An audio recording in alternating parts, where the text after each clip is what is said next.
Hello दोस्तों, नमस्कार। गुरु कृपा कंपटीशन सेंटर गाजीपुर में आपका स्वागत है। जय हिंद। हेलो दोस्तों, गुड इवनिंग। गुरु कृपा कंपटीशन के यूट्यूब चैनल पर आपका स्वागत है। देखो, मेरा नाम शिवा है और मैं मैथमेटिक्स का टीचर हूँ। देखो, मैथ सब्जेक्ट की बात करता हूँ तो मैथ सब्जेक्ट एक ऐसा सब्जेक्ट होता है कि दुनिया का आप कोई भी एग्जाम ले लो, भारत का आप कोई भी एग्जाम ले लो, वहाँ पे मैथमेटिक्स हमेशा पूछी जाती है। मैथमेटिक्स मतलब एक स्कोरिंग सब्जेक्ट होता है। जैसे हम इंग्लिश की बात करते हैं तो इंग्लिश जैसे यूपी के एग्जाम होते हैं, मान लो जैसे यूपी पुलिस हो गया या यूपी पेट हो गया, ये भी तो वहाँ पे क्या होता है, वहाँ पे पेट में तो 5 नंबर की इंग्लिश पूछी भी जाती है। जैसे यूपी पुलिस हो गया, सीडीओ का एग्जाम हो गया, तो वहाँ पे जो होता है इंग्लिश नहीं पूछी जाती है। मगर मैथमेटिक्स एक ऐसा सब्जेक्ट होता है कि कोई भी कॉम्पिटेटिव एग्जाम ले लो, कहीं का भी एग्जाम ले लो, हमेशा मैथमेटिक्स पूछी जाती है। और ये एक स्कोरिंग सब्जेक्ट होता है। स्कोरिंग का मतलब ये होता है कि आप अगर जो इसमें प्रैक्टिस कर लिए, आप अगर जो इसमें मेहनत कर लिए, तो आप अगर जो 25 क्वेश्चन आ रहे हैं किसी भी एग्जाम में, तो आप उसमें 20 प्लस ही करके आओगे। 20 प्लस कभी कभी क्या होता है, लड़के 25 में 25 मार्क देते हैं। तो ये होता है मैथ की अगर जो हम बात करते हैं तो मैथ को 2 पार्ट में बांटा जाता है। एक होता है अरिथमेटिक पोर्शन, एक होता है अरिथमेटिक पोर्शन होता है और एक होता है एडवांस पोर्शन होता है। देखो, 70% एग्जाम में जो होती है ये अरिथमेटिक भी पूछी जाती है और 30% एग्जाम में जो होती है, 30% एग्जाम में जो होती है वो एडवांस पोर्शन पूछी जाती है। अब हम क्या करेंगे, हम जो होता है अरिथमेटिक और एडवांस दोनों को कंप्लीट करेंगे। अगर जो सीजीएल का पेपर दे रहे हैं तो वहाँ पर जो है एडवांस पोर्शन काफी आ जाता है, वहाँ पर एडवांस पोर्शन पूछा ही जाता है। और ज्यादातर एग्जाम में जो होती है 70% एग्जाम में जो है अरिथमेटिक पूछी जाती है। अब देखो, मैथ की अगर जो हम बात करते हैं तो मैथ का जो आज का जो टेंडर चल रहा है वो थोड़ा कैलकुलेटिव मैथ पूछी जा रही है। कैलकुलेटिव मैथ पूछी जा रही है कैसे? आप अगर जो विद्यार्थी 2018 का पेपर दिया होगा, जो विद्यार्थी एसएससी जीडी 2018 का पेपर दिया होगा, जो विद्यार्थी एसएससी जीडी 2021 का पेपर दिया होगा, तो वो जानता है कि इसमें जो है जमीन आसमान का अंतर है। क्योंकि इसमें जो 2018 का जीडी का पेपर हुआ था, इसमें जो मैथ आसान पूछी गई थी, जो 2021 के बाद जीडी के पेपर हुए हैं, 2022 हो गए, 2023 हो गए, तो उसमें जो होता है वो मैथ कैलकुलेटिव पूछी गई है। तो हमें मेन हमेशा मैथ तो हमें तैयार ही करना है, उसमें कैलकुलेशन का भी हमें फोकस करना है। कैलकुलेशन कि हमें कम से कम कैलकुलेशन में सही से आंसर दे सके। तो इसके लिए हमें सबसे पहले देखो, कैलकुलेशन की बात आ गई है तो कैलकुलेशन में हम एक चीज कहते हैं, कैलकुलेशन करने के लिए सबसे पहले आपको कम से कम 20 तक टेबल याद होनी चाहिए। और उसके बाद सबसे जो मेन इंपॉर्टेंट बात होती है ये होती है कि आपको 1 से 30 तक सभी संख्याओं के वर्ग भी याद होने चाहिए। 1 से 30 तक सभी संख्याओं के वर्ग याद होनी चाहिए। और 1 से 10 तक सभी संख्याओं के घन याद होने चाहिए। ये मतलब आपको देखो बिल्कुल दिमाग में हमेशा 24 घंटे सोते जागते हमेशा होने चाहिए। 1 से 30 तक वर्ग याद होने चाहिए और 1 से 10 तक घन याद होने चाहिए। अब देखो, इनका यूज कहाँ होता है। एक अगर जो मैथ में बात करते हैं, एक चैप्टर होता है वर्गमूल और घनमूल। एक चैप्टर होता है वर्गमूल और घनमूल। वहां पर कोई भी कॉम्पिटिटिव आप एग्जाम दे दोगे तो वहां पर 1 या 2 क्वेश्चन हमेशा वर्गमूल और घनमूल से पूछते हैं। तो ये तभी कर पाओगे जब आपको 1 से 30 तक वर्ग याद होंगे और 1 से 10 तक घन याद होंगे। जैसे हमने कोई संख्या दे दिया 1 4 3 1, इसका कहेगा कि वर्गमूल निकालो। जैसे कहेगा कि 1 4 3 7 1, इसका कहेगा घनमूल निकालो। तो ये आप तभी कर पाओगे जब 1 से 30 तक सभी संख्याओं के वर्ग याद होंगे और 1 से 10 तक सभी संख्याओं के घन याद होंगे। और इनका देखो यूज कहाँ होता है वर्ग और घन का। आप देखो, रीजनिंग की बात करते हैं। रीजनिंग में आप सीरीज के क्वेश्चन लगाते हो। रीजनिंग में जैसे हम सीरीज के क्वेश्चन जैसे दे दें 1 दे दें, 4 दे दें, 9 दे दें, 16 दे दें, तो आगे क्या आएगा?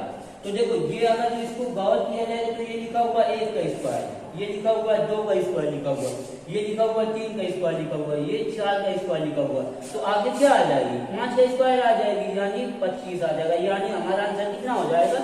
25 हो जाएगा। तो ये देखो तभी हो पाया कि हमें क्या थे? 1 का स्क्वायर 1 याद था, 2 का स्क्वायर 4, 3 का स्क्वायर 9, 4 का स्क्वायर 16, यानी 5 का स्क्वायर 25 याद था। तो हमें यहाँ पर भी इनका यूज होता है वर्गमूल और घनमूल में। अब देखो आप मिसिंग नंबर के क्वेश्चन लगाते हो रीजनिंग में, वहां पर भी इनका यूज बहुत ज्यादा होता है वर्गमूल और घनमूल का। तो ये तो देखो हम कैलकुलेशन की बात कर रहे थे। अब देखो जो मैथ का जो हमारा पहला चैप्टर होता है वो होता है परसेंटेज। मैथ का जो पहला चैप्टर होता है वो हमारा होता है प्रतिशत होता है, जिसे इंग्लिश में कहते हैं परसेंटेज। और परसेंटेज जो होता है हमारा ये बेसिक चैप्टर होता है। अब हर चैप्टर से ये रिलेट करता है, परसेंटेज से रिलेट करेगा ये प्रॉफिट लॉस होता है, प्रॉफिट एंड लॉस, जिसे लाभ और हानि भी बोलते हैं। इसका एक इससे रिलेट करता हुआ एक चैप्टर होता है डिस्काउंट होता है, जिसे छूट भी बोलते हैं, इसे लाभ और हानि भी बोलते हैं। इससे रिलेट करता हुआ चैप्टर होता है एलिगेशन, एलिगेशन होता है जिसे आप मिसफेयर भी बोलते हैं।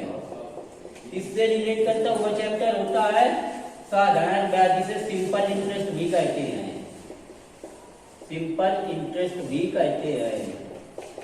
इससे रिलेट करता हुआ चैप्टर होता है कंपाउंड इंटरेस्ट,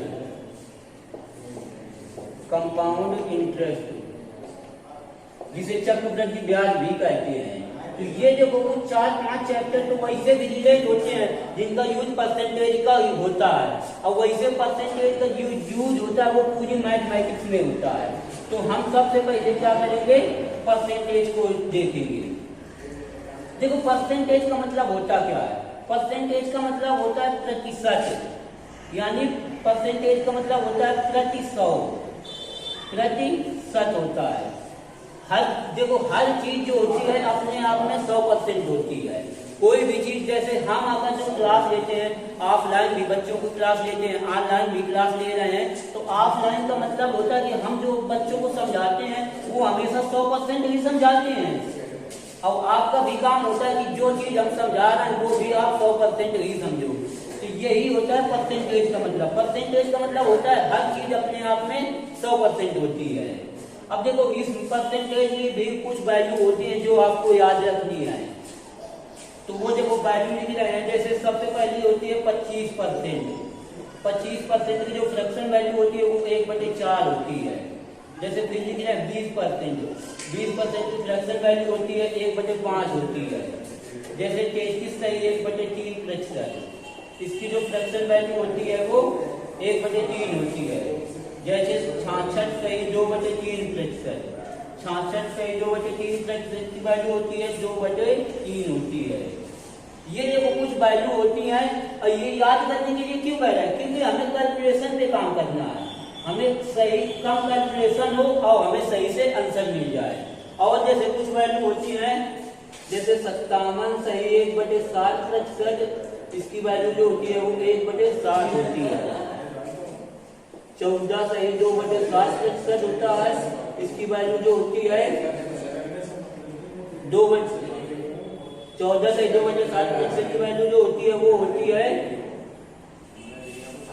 14 सही 2/60% की वैल्यू 1/7 होती है, और 57 से 1/60% की वैल्यू जो होती है वो 4/7 होती है। और 16 सही 2/3% की वैल्यू 1/6 होती है। 16 सही 2/3% की वैल्यू जो होती है वो 1/6 होती है। 83 सही 1/3% की वैल्यू जो होती है, 83 सही 1/3% की वैल्यू जो होती है वो होती है 5/6 होती है। देखो कुछ वैल्यू है ये आपको हमेशा याद रखनी है। जैसे 25% की वैल्यू 1/4, 20% की वैल्यू 1/5, 33 से 1% की वैल्यू 1/3, 66 से 1/3% की वैल्यू 2/3। 57 से 1/7 प्लस इसकी वैल्यू 4/7, 14 से 2/7 प्लस इसकी वैल्यू 1/7, 16 से 2/3 प्लस इसकी वैल्यू 1/6, 83 से 1/3 प्लस इसकी वैल्यू 5/6। देखो ये वैल्यू इस वजह से हम याद करने के लिए कह रहे हैं कि आपको कैलकुलेशन आसान हो जाए। तो ये वैल्यू नोट कर लो, इनको अभी बताएंगे कि कैसे परसेंटेज एक्स्ट्रा जो 25% की जो फ्रैक्शन वैल्यू होती है 1/4 ये कैसे आती है, ये अभी आगे हम पूरी चर्चा करेंगे विस्तार से। तो इसका स्क्रीनशॉट ले लो या तो नोट कर लो, फिर आगे इस सवालों में चर्चा करके नोट कर लो। तो उम्मीद है आप लोगों ने ये नोट कर लिया होगा। तो जिसने नोट किया होगा या स्क्रीनशॉट ले लो, फिर आगे आप सीधे क्वेश्चनों पे चलते हैं।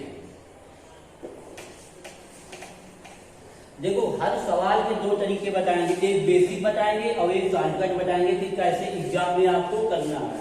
देखो पहला सवाल लेते हैं, जैसे पहला सवाल होता है 416 सही 2/3% को भिन्न में बदलो,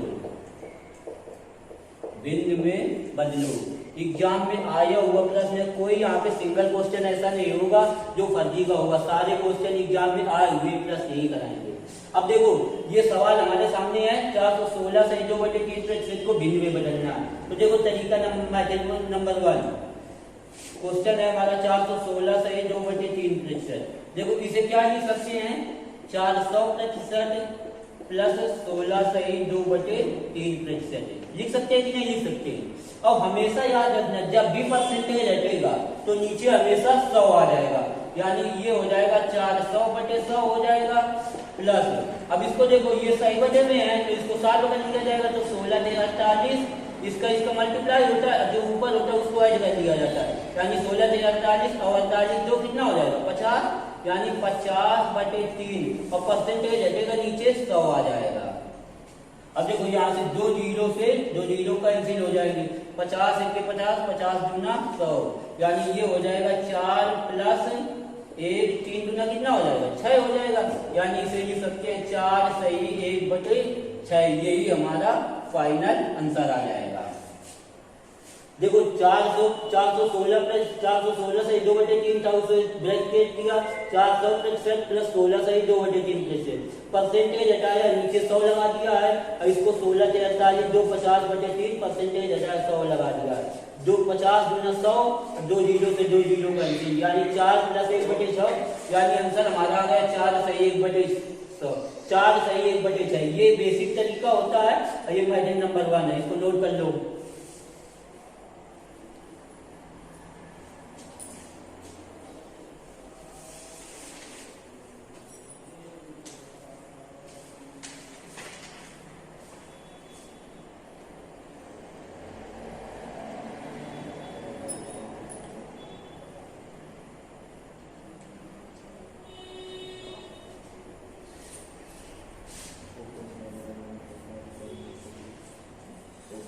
स्क्रीनशॉट देखो, आप साथ नोट्स बनाते रहोगे तो आपकी एक नोट काफी भी तैयार हो जाएगी, ताकि दोबारा आपको दिक्कत नहीं मिलेगी। उम्मीद है नोट हो गया होगा आगे। अब देखो इसका एक और तरीका होता है, ये नोट हो गया होगा, अब ये देखो इसका दूसरा तरीका क्या होता है, ये करने की जरूरत ही नहीं है। देखो मेथड नंबर दूसरा, क्वेश्चन क्या था हमारा 416 सही 2/3% को क्या करना है, हमें भिन्न में बदलना है। देखो 4 लिखा है, 4 को ऐसे लिख दो, 4 था 4 को ऐसे। ये बताओ 16 सही 2/3% की वैल्यू अभी की दिखाई थी हमने, कितनी होती है 1/6 होती है, यानी 16 सही 2/3 की जगह हमें कितना लिखना है 1/6 लिख देना, यानी आंसर हमारा आ जाएगा 4 सही 1/6। ये आंसर हो गया हमारा। ये तभी हो पाएगा जब आपको वैल्यू याद होगी। यहाँ पे वैल्यू 16 से 2/3% की वैल्यू कितनी थी 1/6 थी, यहाँ पे 1/6 रख दिया और 4 था 4 उसको लगा दिया, यानी आंसर हो जाएगा 4 से 1/6। ये शॉर्टकट होता है, नोट कर लो।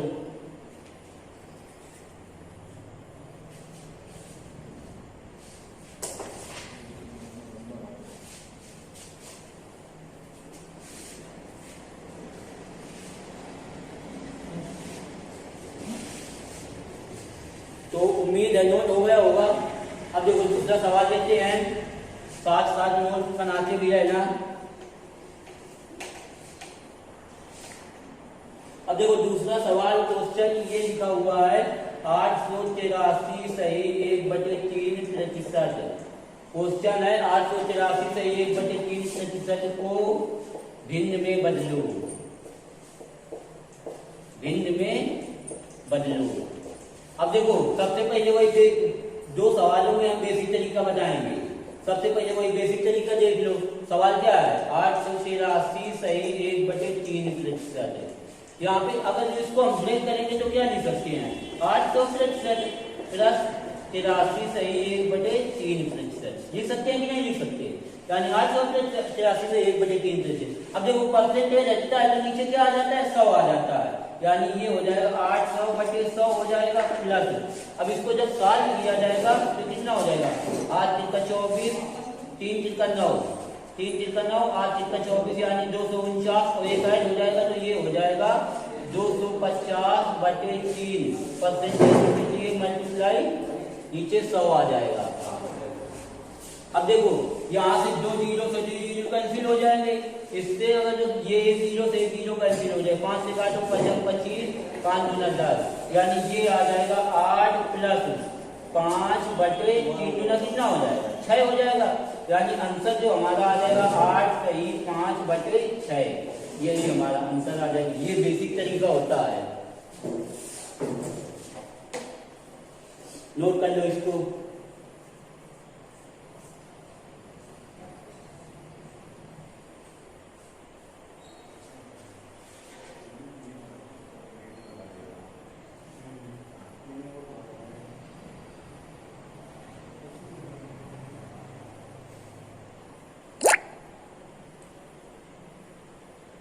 तो उम्मीद है नोट हो गया होगा। अब देखो इसका दूसरा तरीका बताते हैं। हर सवाल के दो तरीके बताएंगे। मैंने दूसरा जैसे सवाल क्या था? 884 से 1/3%। देखो 8 था, इसको 8 को ऐसे ही लिख दो। अब ये बताओ 83 से 1/3% की वैल्यू अभी हमने बताई थी कितनी होती है?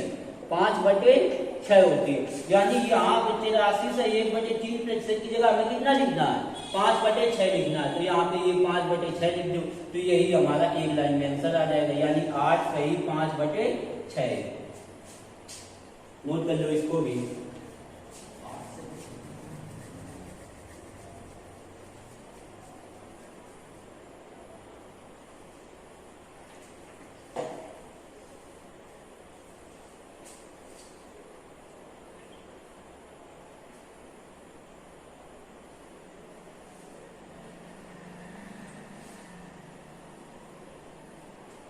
उम्मीद है नोट हो गया होगा। अगला क्वेश्चन करते हैं। देखो ये पहला टाइप चल रहा है तो पहला टाइप बिल्कुल बेसिक बता रहे हैं, बिल्कुल आसान सवाल बता रहे हैं। जैसे पहला चैप्टर है, पहला दूसरा सवाल है, तीसरा है 514 सही 2/7% को भिन्न में बदलो।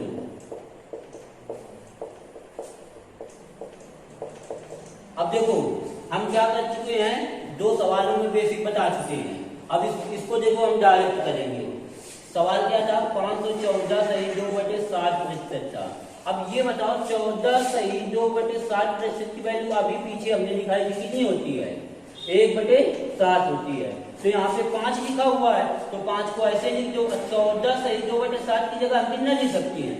1/7 लिख सकते हैं। यानी इसका जो फाइनल जो आंसर हो जाएगा 5 सही 1/7, यही हमारा आंसर आ जाएगा। नोट कर लो इसको भी।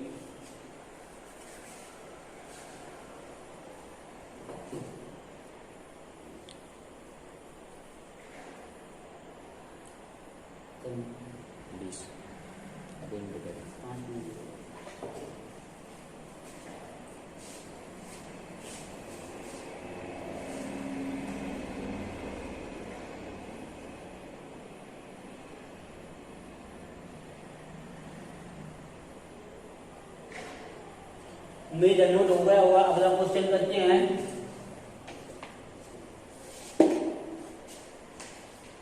देखो अगला जो चौथा सवाल है ये है 733 सही 1/3%। 733 सही 1/3% को भिन्न में बदलो। भिन्न में बदलो। अब देखो सवाल यहाँ पे कितना है 733 सही। इसका देखो बेसिक तरीका हम 2 सवालों में बता चुके हैं, तो आगे आप इसको 60 का नहीं करेंगे। 733 सही 1/3%। अब ये बताओ पिछला अभी हमने बताया था 33 सही 1/3% वैल्यू कितनी होती है? 1/3 होती है। तो यहाँ पे 7 को ऐसे ही लिख दो और 33 सही 1/3% की जगह हम कितना लिख सकते हैं? 1/3 लिख सकते हैं। तो यानी डायरेक्ट यहाँ पे 7 सही 1/3 यही हमारा आंसर आ जाएगा। एक लाइन में हमारा आंसर आ जाएगा। नोट कर लो।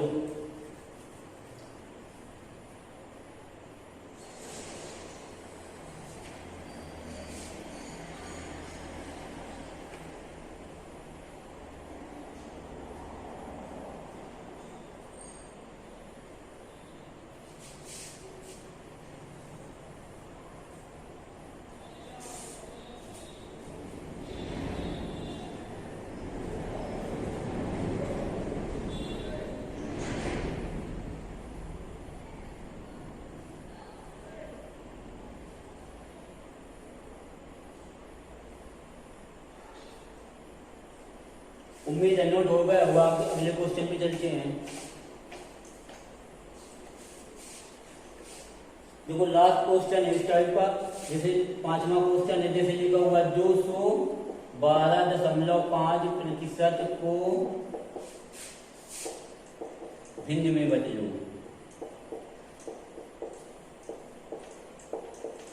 अब देखो ये क्या लिखा हुआ है 212.5%। देखो इसका बेसिक भी बता देते हैं, क्योंकि 12.5% की वैल्यू हमने अभी नहीं बताई है।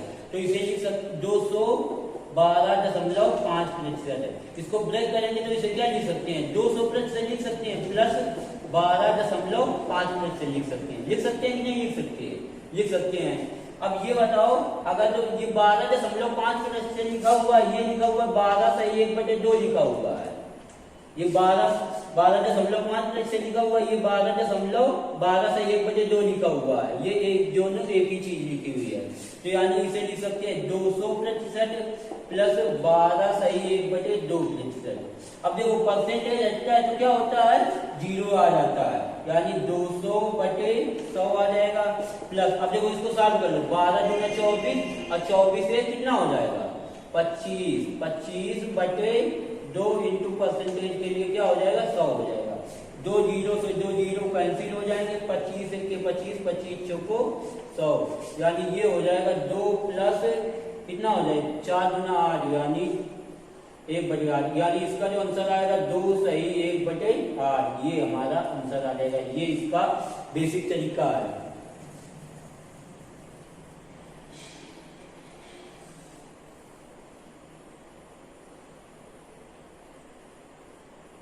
तो नोट कर लो इसको। देखो हर सवाल का बेसिक आना चाहिए। बेसिक अगर जो आ रहा है तो उससे ट्रिक भी आपकी बन जाती है।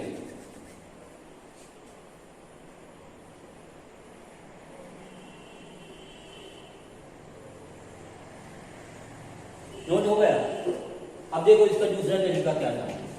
पिछले साल अभी हमने पीछे लगता है 12 सही 1/2% की वैल्यू हमने नहीं दिखाई। देखो 12 सही 1/2% की वैल्यू जो होती है वो होती है 1/8 होती है।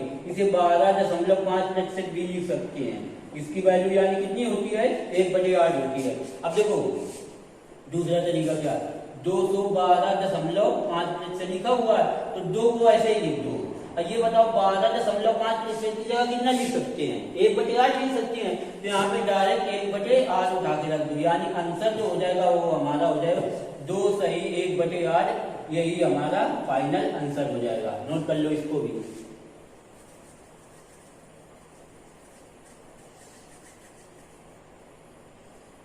नोट कर लो।